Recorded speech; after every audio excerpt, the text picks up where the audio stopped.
Dari Institut Jantung Negara Kuala Lumpur, Malaysia, kita akan berbicara dengan para pakar berbicara tentang penyakit jantung. Ikuti 1 jam ke depan di JAK TV bersama saya dan juga Institut Jantung Negara di dalam program Bincang Sehat. Ikuti saya.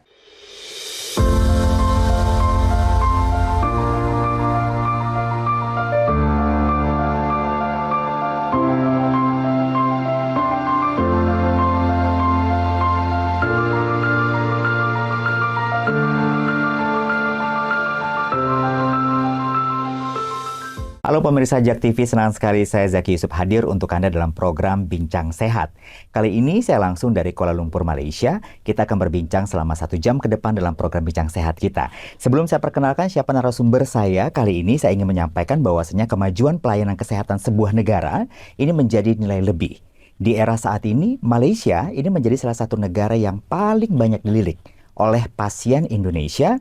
Apa saja hal menarik yang akan kita bahas selama 1 jam ke depan ini? Tentunya bersama Profesor Dr. Hasri Samion. Beliau adalah selaku Medical Director dari Institut Jantung Negara Malaysia. Halo dokter, apa kabar? Alhamdulillah, baik-baik. Baik.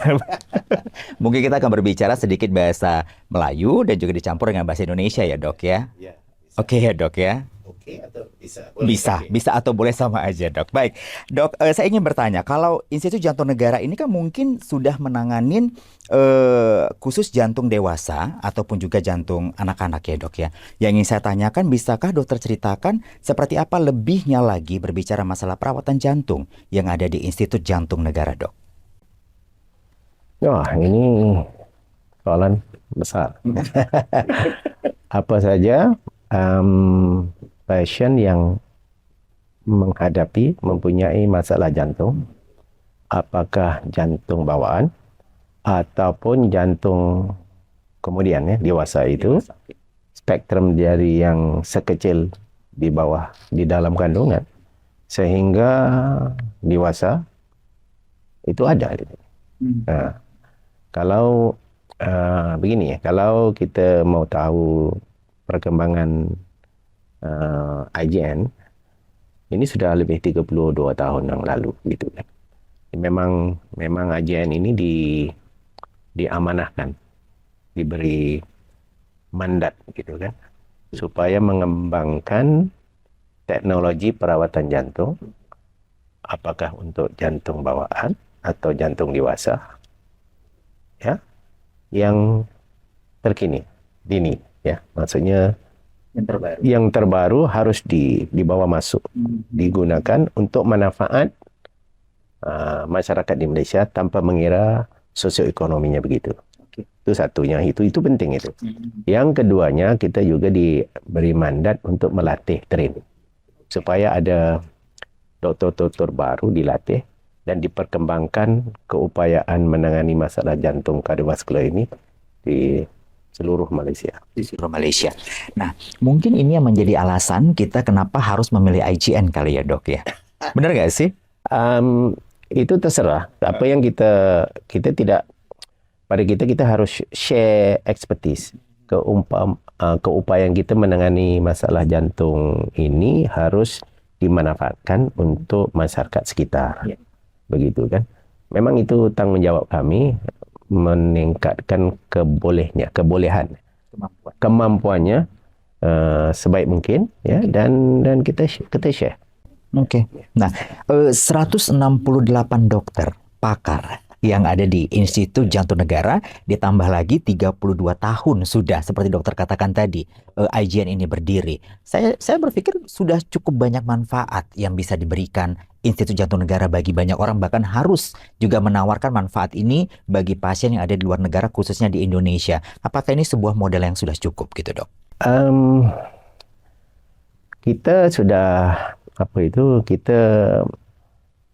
kita akan mengambil maklumat data-data setiap pasien kita kan, yang kecil, yang dewasa, dan kita sudah mempunyai begitu banyak maklumat ya. Maksudnya kalau rawat cara A gitu, hasilnya bagaimana? Kalau B bagaimana? C bagaimana? Itu walaupun pasien ini mempunyai sakit jantung yang lebih kurang sama, mungkin keberkesanan rawatan itu tidak sama. Itu tergantung dengan comorbidities per patient.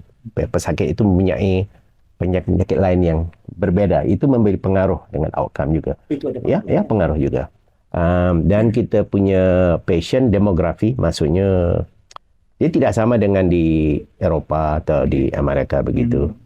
Contohnya begini, dari segi data yang kita ada, masyarakat di Asia Tenggara ni, saya tidak pasti di Indonesia, Vietnam, tapi di Malaysia ni kelihatannya mereka ini mendapat serangan jantung itu, heart attack gitu, ternyata lebih awal. Maksudnya 10 tahun lebih awal. Heart attack tadi Ya gitu, berarti kita sudah melihat sekitar 30-an, 40-an begitu. sudah terkena. Sudah ada gitu kan. Ada. Berbanding di Eropah, di Amerika gitu, dia lewat sedikit 10 tahun. Masalahnya apa, Dok? Dia ini persoalan yang bagus kita share. Mungkin kita punya cara lifestyle kita beda. Mungkin terutamanya makanan kita, mungkin yang sedih manis ke begitu ke. Wah, tidak, saya tidak pasti. Tetapi kita punya makanan ruji itu, asas makanan mungkin kita terlampau banyak karbohidrat gitu. Gula kayak gitu. Saya tidak pasti, tetapi memang ada perbezaan budaya makanan itu.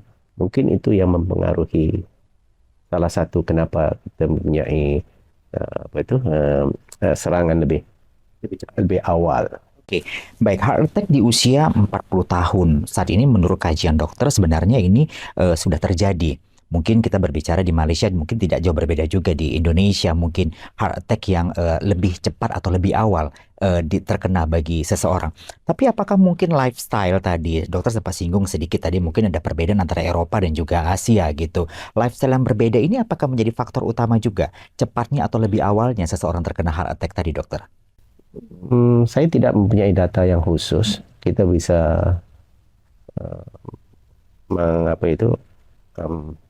postulasi saja kan. Tapi harus ada data-data yang lebih terperinci.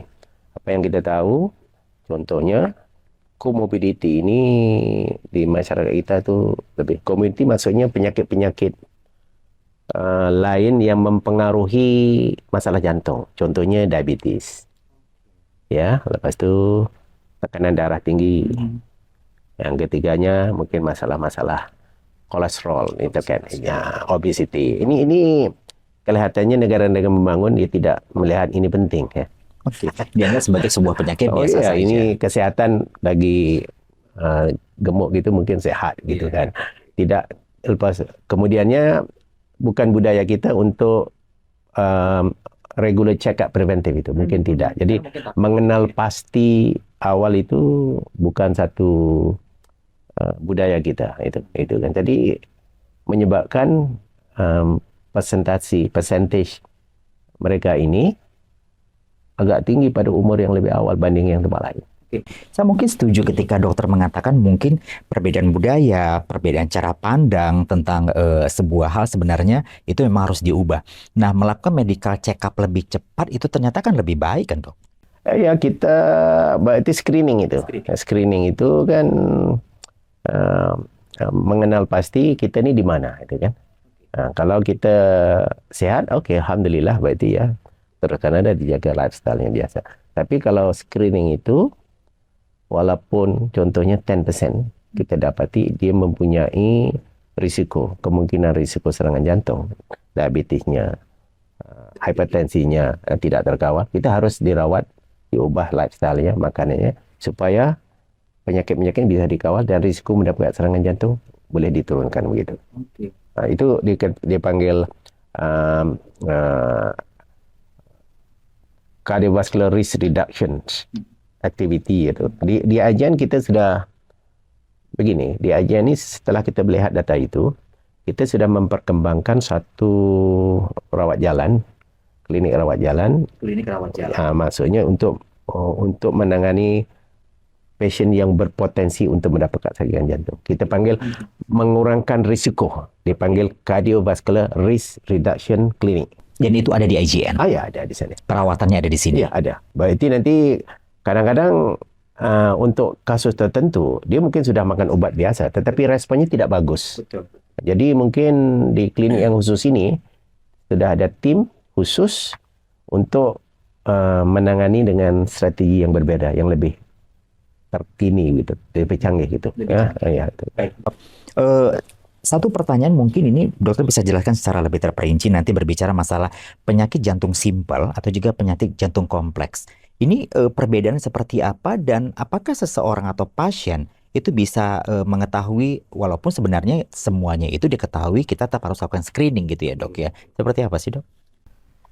Simple kompleks itu satu apa itu istilah kadang-kadang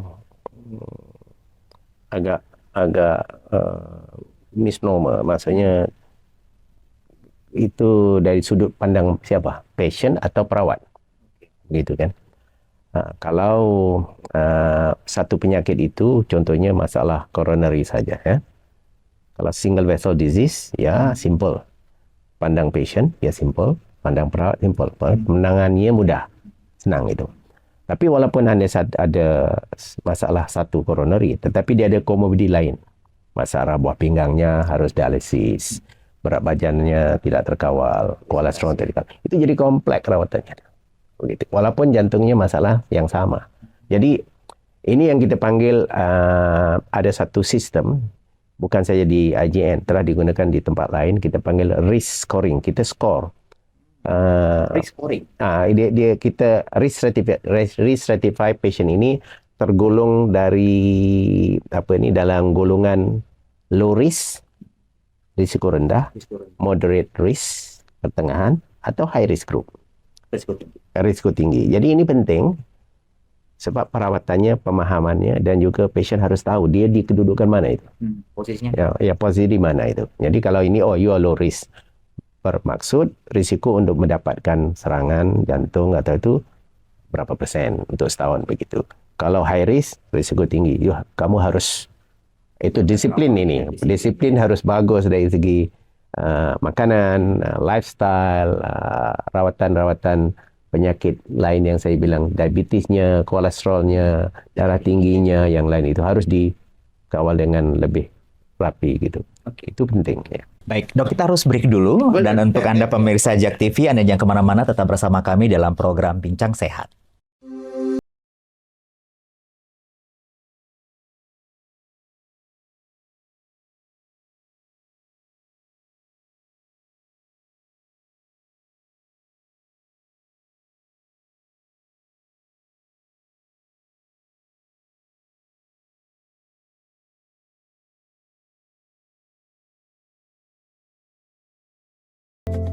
Baik, kembali lagi bersama kami di Jak TV dan kita masih berbicara dengan Dr. Hasri Samiun ya.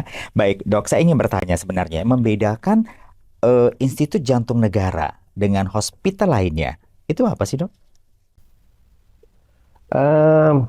IJN, singkatan Institut Jantung Negara. Dia ada beberapa komponen lain, bukan seperti hospital. Hospital komponen servis untuk merawat patient, okay? Itu hospital biasa, itu mana ya? IJN itu ada, itu kekuatan di situ. Tetapi kita juga ada training, maksudnya melatih dokter pakar-pakar, bukan saja di Malaysia, di rantau dari luar negara untuk latihan khusus untuk menangani penyakit jantung begini ya. Yang ketiganya lebih kepada research, berarti maklumat-maklumat yang kita ada ni kita kumpulin, lepas itu kita akan menyelidiki sehingga kita tahu bahawa masyarakat di sini ni golongan etnik tertentu ni mungkin beda respon ubat, ada sedikit beda gitu kan. Jadi maklumat ini penting untuk kita gunakan untuk merawat pasien yang akan datang. Ya, jadi ini gabung tiga ini sebenarnya penting. Jadi dengan cara ini kita bisa membawa teknologi baru untuk diperkenalkan dan bukan uji coba lah. Ini memang sudah established tetapi harus digunakan di masyarakat sini dan kita pantau keberkesannya bagaimana untuk kes itu.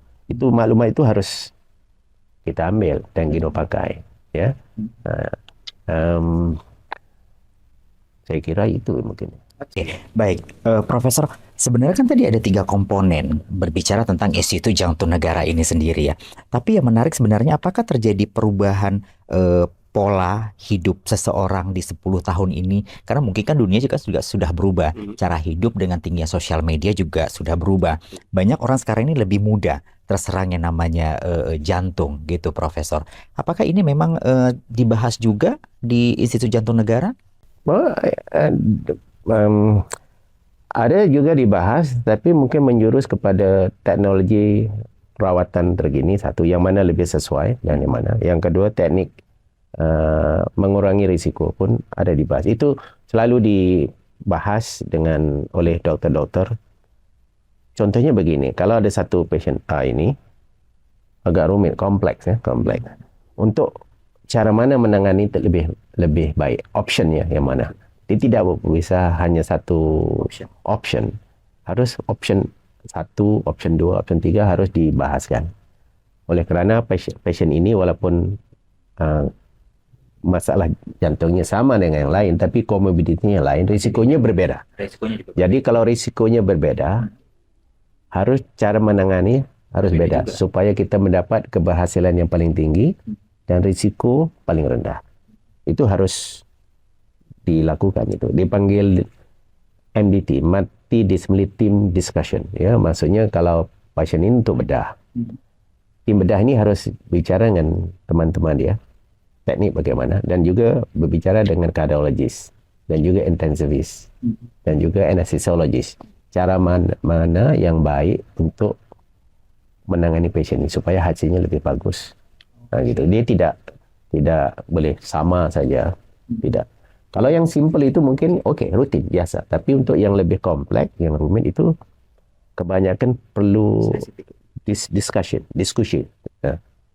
Oke, Dokter, IGN 32 tahun. Dalam bayangan saya berarti sudah cukup pakar berbicara masalah penyakit jantung ini sendiri, Dokter, karena 32 tahun. Nah, sebenarnya bolehkah saya tahu mungkin apa hal yang paling penting diketahui oleh pemirsa JAK TV untuk berbicara mengendalikan penyakit jantung ini sendiri? 32 tahun IGN berdiri, saya yakin ini punya triknya juga atau juga mungkin saran kali, Dok. Seperti apa? Kita berkembang daripada developing service, maksudnya accessibility. Bagaimana pasien bisa datang, kesukaran sampai gitu kan. Itu mungkin fasa pertama, ya. Kerana center tidak banyak, sukar mau datang. Berarti kita strategi bagaimana kita bisa menyampaikan rawatan ini kepada seramai mungkin masyarakat. Kan ajian satu saja mulanya begitu kan. Yaitu latihan itu, training itu. Harus ada center-center lain yang dididik melalui ajian punya konsep begitu, ataupun cara latihan di ajian. Bisa di seluruh Malaysia itu ada. Berarti kita menangani accessibility sudah okey. Maksudnya bisa aja di diagnosa di tempat yang dekat rumah begitu kan. Setelah itu baru kita melihat kepada nilai rawatan. Kita membicarakan mengenai outcome. Keberhasilan berapa persen, risikonya berapa persen gitu. Ya. Kalau accessibility tidak terjangkau, kita bisa bilang untuk outcome measures kan. Kalau yang itu sudah okey. Sekarang ini okey, alhamdulillah, berarti accessibility untuk pergi ajian tidak ada masalah. Baru kita menerangkan kalau di sini option ini, this is the outcome. Okey. Contoh bedah jantung koronari biasa, 99% success rate gitu kan. Kalau untuk yang kompleks, high risk group, mungkin sekitar 90-92%. Jadi ini sistem ini kita boleh banding. Apabila kita banding dengan standard di negara maju, di Eropah atau di Amerika begitu. Jadi kita tahu kedudukan kita dari segi menangani rawatan ini, kita di mana. Gitu. Berarti kita tahu gap kita di mana gitu kan. Apabila kita tahu gap, nanti kita lihat bagaimana untuk mengurangi gap kita dengan negara maju gitu. Ada strategi. Itu pentingnya inisiatif berterusan menambah manfaat ataupun quality measures tu pada setiap perawatan yang kita jalankan kepada pasien. Dok, pernah nggak sih IGN menanganin kasus jantung yang unik atau spesial dan ini butuh pemikiran-pemikiran pakar-pakar yang lebih dari dokter IGN sendiri? Iya, saya kira ya. Contoh conjoined twin. Conjoined twin itu anak lahir dengan dua, dia gabung di dada. Contoh conjointuin ya. Itu pernah terjadi. Ya benar terjadi, ada di akhbar, di TV diterangkan gitu kan. Conjointuin ini yang mana setiap bayi mempunyai masalah jantung yang rumit, dipanggil transposition of great artery. Terbalik begitu kan. Kita harus menyelamatkan.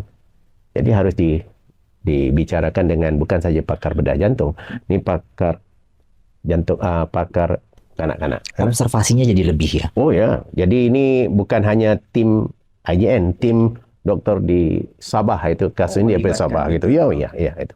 Dan di tim di Hospital Kuala Lumpur harus tim nutrisinya segala macam harus didiskusi cara macam mana baru ditangani. Oleh kerana masalah pasien ini adalah lebih kepada masalah jantung bawaan. Jadi fokusnya di IJN. Itu sudah ditangani dan alhamdulillah berjaya di operasi pada tahap waktu yang sesuai. Hasilnya bagus. Itu ekstrim. Ya bisa. Oke. Dan itu bisa diselesaikan di IJN. Oke, baik. Kita harus break dulu sepertinya. Untuk Anda yang masih menyaksikan kita langsung dari JAK TV, Anda jangan kemana-mana karena nanti saya akan kembali sesaat lagi.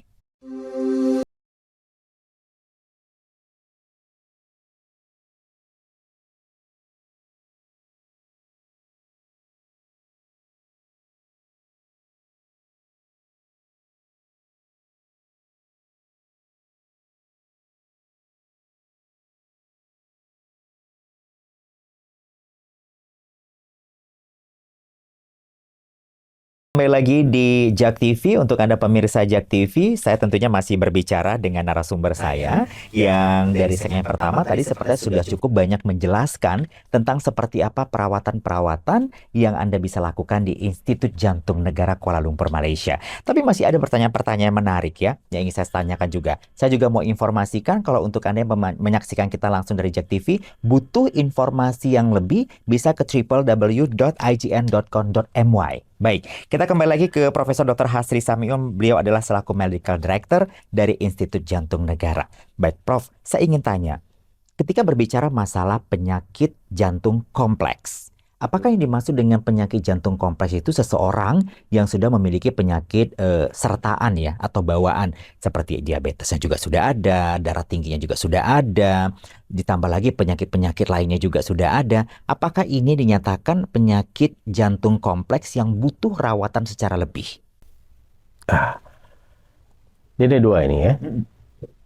Tadi bilang penyakit jantung bawaan.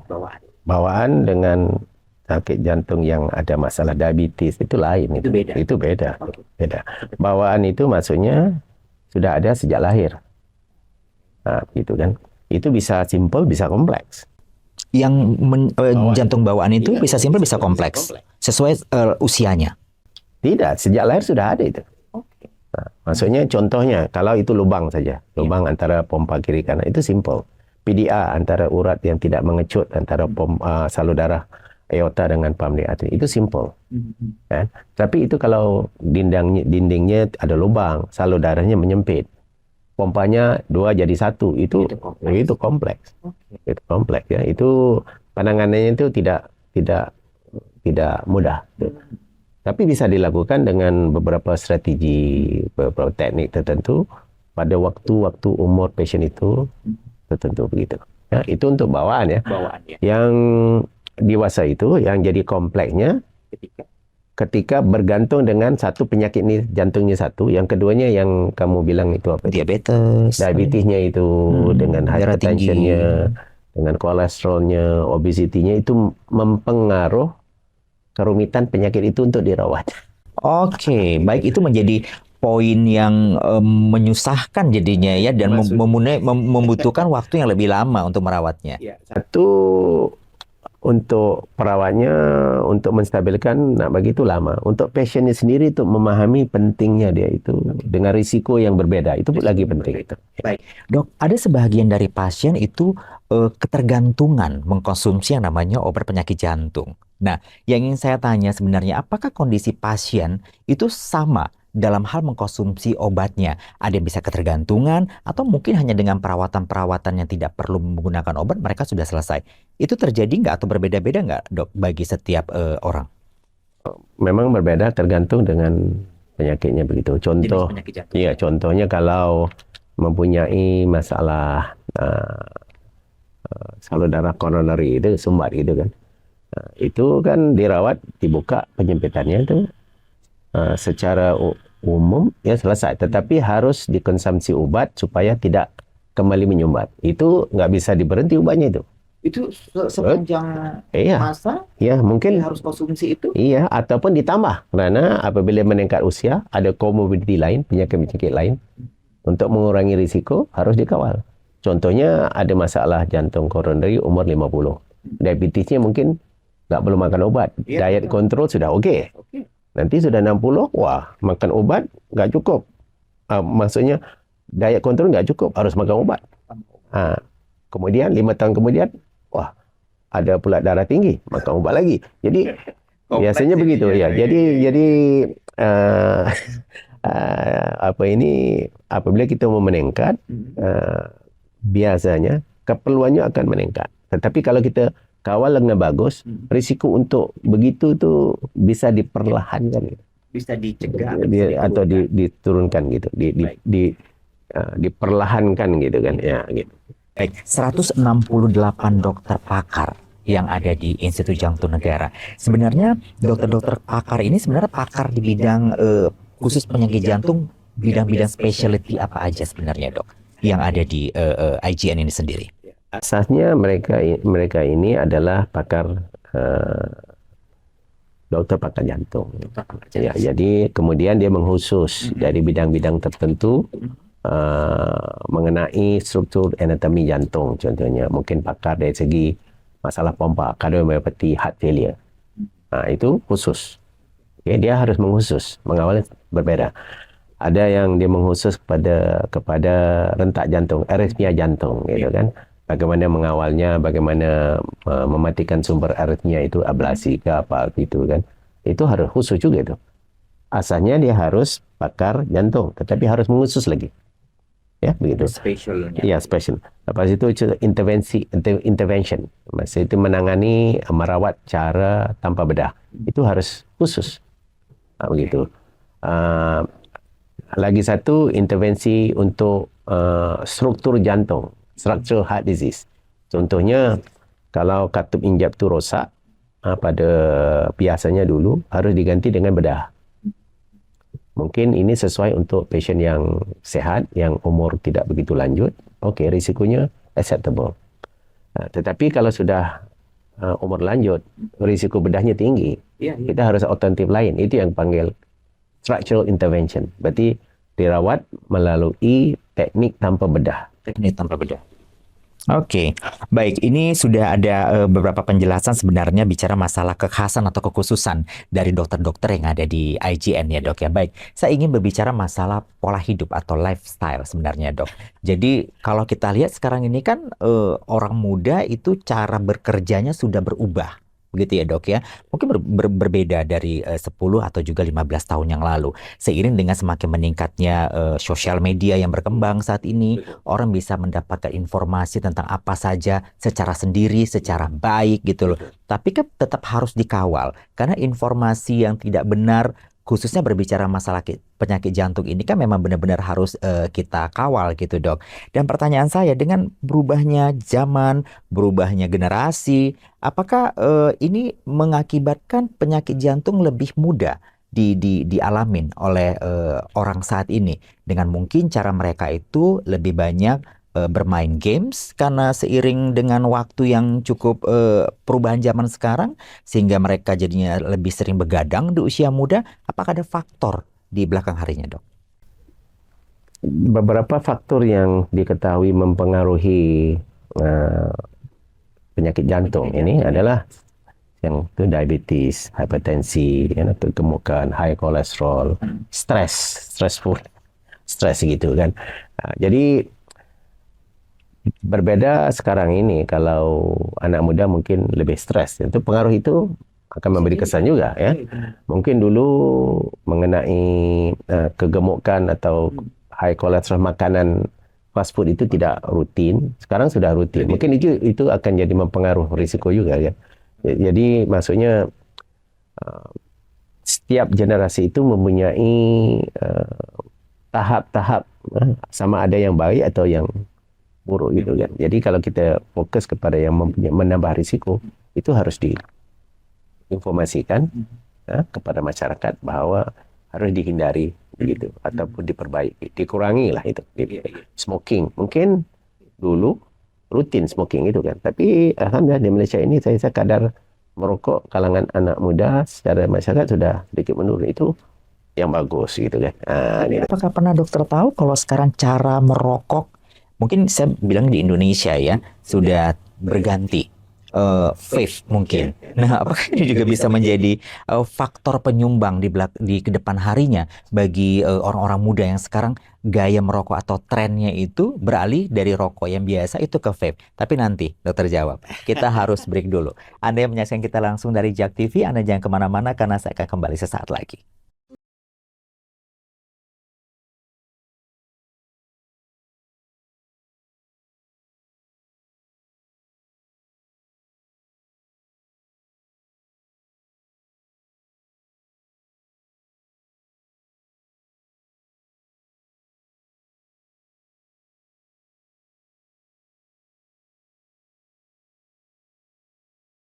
Oke, untuk Anda yang masih menyaksikan kami langsung dari JAK TV, saya masih bersama Profesor Dr. Hasri Samion. Beliau adalah selaku Medical Director dari Institut Jantung Negara. Sebelum saya break tadi, Dok, saya sempat bertanya, berbicara tren orang muda saat ini, cara merokoknya gitu loh, Dok ya. Mungkin saya yakin dokter juga sudah sering lah melihat mereka merokok yang namanya vape itu ya, Dok ya. Mungkin secara sederhana aja, Dok, sebenarnya seperti apa sih pengaruhnya? Saya kira bukan weight-nya itu, kontennya itu apa. Jadi mungkin isinya itu, cairan itu dalamnya ada apa itu kan. Mungkin pada awalnya dulu ya biasa-biasa lah. Tapi untuk menarik, menjadi mempengaruh gitu, harus ditambah chemical tentu yang mungkin memudaratkan itu. Ya mungkin itu akan berpengaruh di kemudian hari. Baik dok, kalau kita berbicara 32 tahun Institut Jantung Negara sebenarnya, di awal tadi dokter sudah menyatakan bahwasanya IJN, Institut Jantung Negara ini kan merupakan kesatuan dari 3 faktor. Yang pertama adalah trainer tadi sebenarnya dok. Nah, sudah berapa banyak sih sebenarnya trainer yang sudah berkolaborasi, mungkin berbagi ilmu dengan Institut Jantung Negara ini dok? Wah, banyak tuh, sangat banyak itu. Kalau saya bisa secara umum, mungkin setiap negara di ASEAN ini mungkin waktu 20 tahun dulu pembangunan itu belum ada. Jadi menjadi tanggung jawab kami untuk membantu melatih. Ya, dari Indonesia, Vietnam, Thailand, Myanmar, Filipina, ya begitu ada. Selain daripada itu, daripada negara-negara membangun lain, terutamanya Afrika, ada Kenya, Mesir, Libya, begitu. Nah, sebelumnya mereka tuh memang dokter juga di negara-negaranya, sehingga belajar, berbagi pengalaman. Apakah seperti itu metodenya, dok? Dia harus dokter pakar jantung, kardiologi umum gitu. Maksudnya itu asasnya. Dia mesti harus menjadi dokter pakar umum penyakit dalam ataupun jantung, dokter anak gitu kan. Tapi harus mengurus jantung anak gitu. Dia harus ada tempat latihan kan. Jadi untuk negara-negara membangun ini biasanya untuk mendapat tempat latihan negara maju itu kadang limited. Jadi kita memberi ruang untuk itu. Biasanya dia harus apply itu. Dia apply, mohon penempatannya di sini sekitar 1-2 tahun begitu. Ya. Jadi setelah selesai dia pulang dan menggunakan ilmu yang ada itu untuk merawat pasien di negara masing-masing gitu. Ini barangkali merupakan wujud nyata juga kali ya Prof ya. 32 tahun Institut Jantung Negara berdiri di Malaysia juga memberikan manfaat bagi banyak di negara Asia di sekitarnya juga ya Prof ya. Seperti itu ya Prof ya. Dan kalau boleh memastikan sebenarnya IJN ini bisa memastikan seperti apa sih dok? Pakarnya hadir dengan baik, memiliki maksud saya ini adalah memberikan poin lebih ya bagi para pasien datang ke Indonesia. Jangan khawatir sebenarnya datang untuk ke IJN melakukan rawatan penyakit jantung ini sendiri, karena memiliki pakar-pakar yang handal yang selalu mengedepankan keselamatan. Seperti apa dok? Pakar-pakar jantung di IJN ini dia bukan saja merawat, dia juga mendidik gitu kan. mendidik. Yang kedua dia melakukan sedikit research dan dia jadi KOL, Key Opinion Leaders itu. Nanti kan ada Key Opinion. Jadi kalau ada konferensi, ada scientific meeting itu, biasanya dokter-dokter ajen ini jadi speaker, pembicara. Benar. Yang di Malaysia ataupun di luar international gitu. Termasuk juga di Eropah, di Amerika juga. Pada waktu-waktu dan subjek tertentu yang kepakarannya ada itu. Itu satu. Keduanya, kita ada juga terlibat dari multi-center clinical trial. Itu membuka expose kita punya doktor kepada teknologi baru, ubat-ubat baru. Kita harus melakukan itu.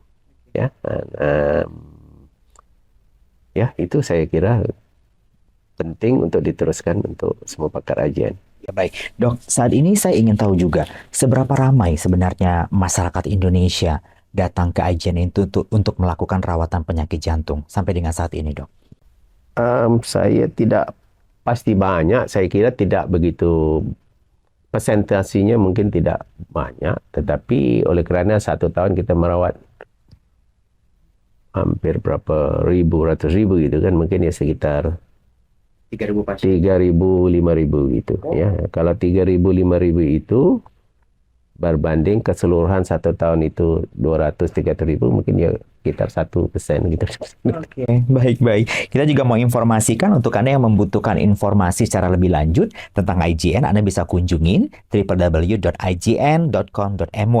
Dan kalau berbicara masalah perwakilannya sebenarnya ada di mana saja. Jadi kalau di Indonesia, IGN ini ada perwakilan di Jakarta, Pekanbaru, Medan, Makassar, Banda Aceh, itu semua ada. Jadi Anda yang butuh informasi lebih lanjut, saya informasikan kembali, bisa langsung datang ke websitenya IGN di www.ign.com.my. Baik, saya mau berbicara lagi ke dokter. Dokter, kita mau coba untuk sedikit mengedukasi pemirsa JAK TV sebenarnya berbicara tentang penyakit jantung ini sendiri. Sebenarnya apakah penyakit jantung itu perlu dikhawatirkan atau sebenarnya kita hanya perlu untuk menjaganya saja gitu loh, Dok?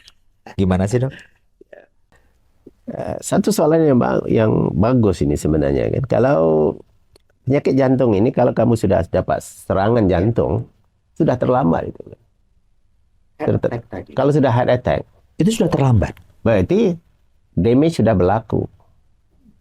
Kerusakan otot jantung sudah berlaku kan. Jadi memperbaikinya kalau sudah berlaku tidak bisa. Kita cuma prevent yang bagian lain yang belum terkena itu supaya terus sehat. Begitu kan. Jangan sampai terkena serangan pertama. Seharusnya begitu. Ya. Itu pentingnya kita panggil screening itu. Cardiac screening itu untuk melihat apakah kita berisiko untuk mendapatkan serangan jantung dan berapa risiko itu.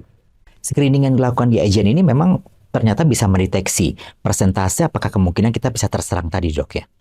Maksudnya kita akan bisa memberikan gambaran apakah kamu itu risikonya rendah, risiko tinggi. Oke. Nah, itu kan. Persentase jawabannya Ya, di situ saja. ya gitu. Nanti kalau kamu risiko tinggi, kamu harus melakukan ujian-ujian lain. Apakah kamu sudah ada masalah jantung, sudah ada tanda-tandanya harus dimakan obat atau ditangani dengan transkateter atau bedah gitu kan. Nah, tapi kalau kamu risiko rendah, mungkin investigasi lanjutnya tidak begitu mendalam. Tapi kalau risiko tinggi, harus Investigasi terus. Kalau tidak, nanti sudah terkena, ya sudah lambat gitu. Ya. Baik, tapi sebenarnya gini, Dok, sekarang ini kan terjadi tren orang takut gemuk ya, takut obesitas. Jadi banyak juga sekarang ini produk-produk yang beredar untuk menguruskan badan atau diet sebenarnya. Nah, edukasi apa sebenarnya yang perlu kita sampaikan ke pemirsa JAK TV ini? Bolehkah misalnya karena dia takut menjadi penyebab utama penyakit jantung adalah kegemukan, padahal kan bukan cuma kegemukan yang menjadikan penyebab utama seseorang terserang penyakit jantung, tapi sudah terkandung barangkali beberapa pasien itu mengkonsumsi obat diet supaya tidak gemuk gitu, Dok. Ini bisa punya pengaruh atau sebenarnya ini perlu diinvestigasi secara lebih sebenarnya? Seperti apa, Dok? Sekiranya pasien itu atau kita ini khawatir untuk gemuk, mungkin suka kontrol kan? Karena kita pantang lihat makan aja kan, itu dia punya root cause-nya itu adalah appetite kita tidak boleh kawal itu. Bukannya konsumsi lepas tu makan ubat mengurangi itu bukan. Jadi mungkin harus berjumpa kepada dokter dietetik ni yang spesifik untuk diet gitu kan. Jadi dia boleh memberikan alternatif diet atau bagaimana. Itu cara yang lebih bagus berbanding makan obat untuk mengurangkan berat badan atau tidak jadi gemuk. Benar. Karena sebenarnya tidak sedikit barangkali sebahagian orang, Dok, mengkonsumsi obat diet itu justru pengaruhnya yang awalnya biasa-biasa saja malah terkena penyakit jantung atau penyakit-penyakit lainnya kali ya, Dok ya. Jadi memang benar harus ke dokter untuk bisa mencocokkan mungkin ya. Sebenarnya cocok atau tidak jenis diet yang digunakan oleh sebahagian orang. Kita kembali lagi nanti, Dok. Kita kembali lagi nanti untuk Anda pemirsa ZAK TV. Anda yang terus bisa menyaksikan kita dalam program Bincang Sehat di ZAK TV. Kita kembali nanti.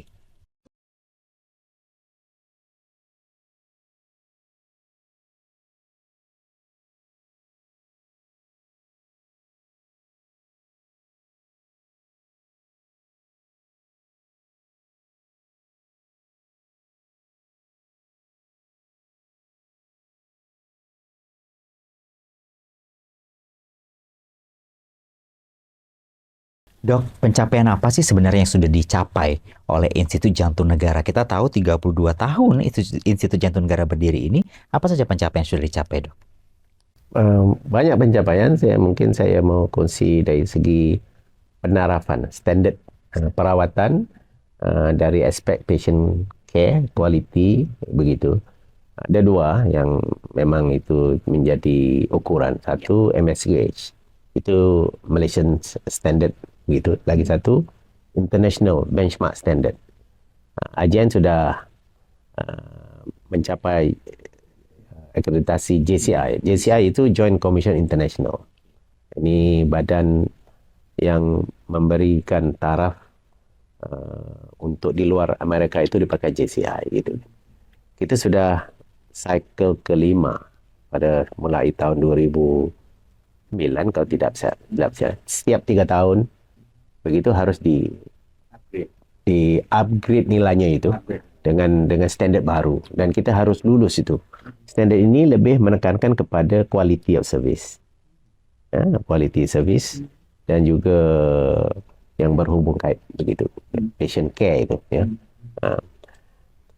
Kemudiannya kita juga sudah lalu itu mungkin saban tahun menerima anugerah award sebagai pusat rawatan jantung dari aspek jantung anak, congenital heart disease service excellent award.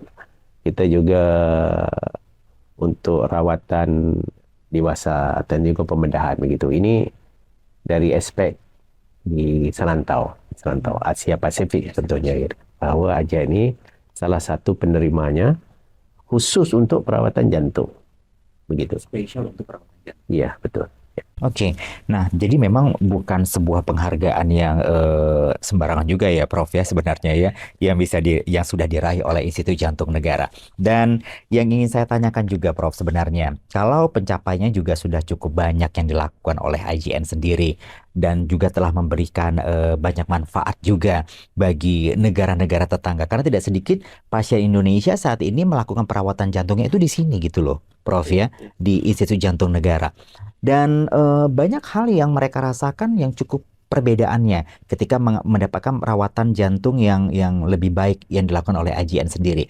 Yang ingin saya tanyakan sebenarnya, Dok, apakah beberapa pasien masih harus ragu lagi kah untuk melakukan rawatan di IJN, atau sebenarnya sudah harus memastikan kalau berbicara masalah penyakit jantung itu datangnya ke Institut Jantung Negara di Kuala Lumpur, Malaysia?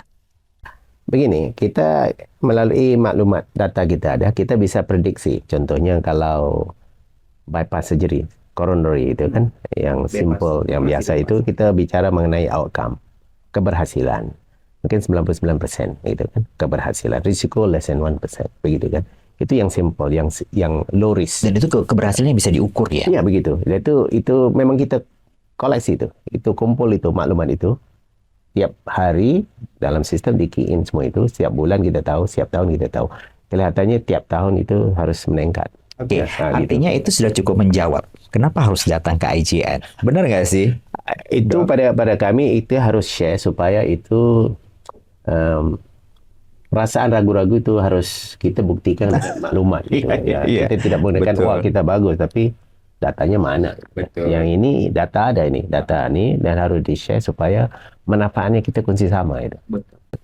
Baik, Dok, karena waktu kita juga sudah tidak banyak lagi, saya ingin Anda bisa berbagi mungkin apa yang mungkin bisa Anda bagi ke pemirsa Jak TV berbicara tentang kesehatan jantung, apa-apa saja yang perlu dihindarin bagi orang-orang muda yang saat ini yang tanpa disadari nanti tiba-tiba bisa terdiagnosa sudah terkena penyakit jantung. Termasuk saya ingin juga dokter membahas tentang gaya hidup. Gaya hidup saat ini sebenarnya apakah sudah baik atau sebenarnya ada hal yang harus diubah? Silakan, Dok. Sekaligus menjadi closing statement dokter nih. Gaya hidup ini memang akan memberi beberapa kesan, terutamanya kesan kesehatan ya. Sebab gaya hidup ini bukan saja makanan ya. Cara kita berpikir mengenai disease process ya. Keduanya memahami pentingnya mengenal pasti apakah kita tahap risiko mana untuk penyakit tertentu itu kan. Itu melalui rawatan atau ujian screening itu. Risiko rendah atau risiko tinggi tadi ya, Dok? Ya, gitu. Kalau kita contohnya, saya ada keluarga yang sakit jantung ya waktu muda. Mungkin risiko saya lebih. Satu poin di situ. Sudah ada keluarga yang masalah jantung, genetiknya gitu. Saya juga ada darah tinggi. Saya juga ada kencing manis. Berarti kan multifaktor itu kan menambah risiko kan. Jadi ya, kita harus screen ini. Golongan keluarga yang mempunyai risiko begitu harus di-screen awal supaya kita bisa membantu mengurangi risiko mendapat serangan. Ya, itu screening bisa dilakukan di mana-mana, tapi di IJN kita memang ada khusus untuk itu. Untuk membantu generasi sekarang ini yang muda-muda supaya risiko untuk mendapat masalah jantung itu bisa dihindari atau dikurangi. Oke, gaya hidup. Apa yang bisa dokter sampaikan? Stresnya kurang. Iya, stres bisa dikurangi ya, Dok ya. Harus memahami sesuatu itu penyebabnya supaya kita menyelesaikan masalah dengan baik itu. Bukan disimpan jadi stres itu masalah itu. Oke. Kita bisa ambil kesimpulan berarti stres pikiran itu bisa menyumbang kita bisa terkena penyakit gitu ya, Dok ya. Seperti itu. Baik, apa yang ingin di closing statement yang sedikit mungkin ingin Profesor sampaikan kepada pemirsa Jak TV? Lagi satu mungkin saya mau bicara bahwa IJN ini sudah terpilih sebagai hospital untuk flagship. Maksudnya sebagai destinasi pusat rawatan jantung. Ya, berarti sekiranya ada mereka mempunyai itu harus ke sini gitu. Dianya destination center untuk khusus sakit jantung dan juga penyakit jantung bawaan gitu kan, cardiovascular disease ya. Ya mudah-mudahan keupayaan yang ada di IJN ini bisa dimanfaatkan dan di-share kepada mana-mana yang bisa menerimanya. Sekiranya ada mau maklumat lanjut, boleh teruskan aja seperti yang dimaklum itu melalui website kita gitu kan. IJN juga terletak di Kuala Lumpur kan, dekat tengah-tengah itu kan. Ya, santai-santai buat screening, bisa shopping atau wisata. Oke, baik. Terima kasih Profesor Dr. Hasri Samion selaku Medical Director dari Institut Jantung Negara. Waktu 1 jam ini banyak sekali barangkali manfaat yang bisa kita ambil dan juga pemirsa Jak TV ambil, mulai dari pesan-pesan, cara-cara dan perawatan-perawatan yang menarik serta dokter-dokter pakar yang ada di Institut Jantung Negara. Ini bisa menjadi dasar sebenarnya kenapa Anda harus memilih Institut Jantung Negara Kuala Lumpur, Malaysia untuk menjadi tempat perawatan penyakit jantung Anda. Benar ya, Prof ya? Ya, saya kira ya bisa dimanfaatkan dan diambil kesempatannya untuk ke IJN. Baik, terima kasih Prof. Oke, terima waktunya. kasih. Terima kasih juga untuk Anda yang sudah bergabung bersama kami. Untuk informasi lebih lanjut, Anda bisa lihat di layar televisi, Anda bisa hubungi aja nanti untuk berbicara masalah dokter-dokter siapa saja yang bisa Anda kunjungin dan rawatan-rawatan penyakit jantung apa saja yang bisa Anda dapatkan dari Institut Jantung Negara. Saya Zaki Yusuf dan semua kru yang bertugas mohon pamit undur diri. Wassalamualaikum warahmatullahi wabarakatuh.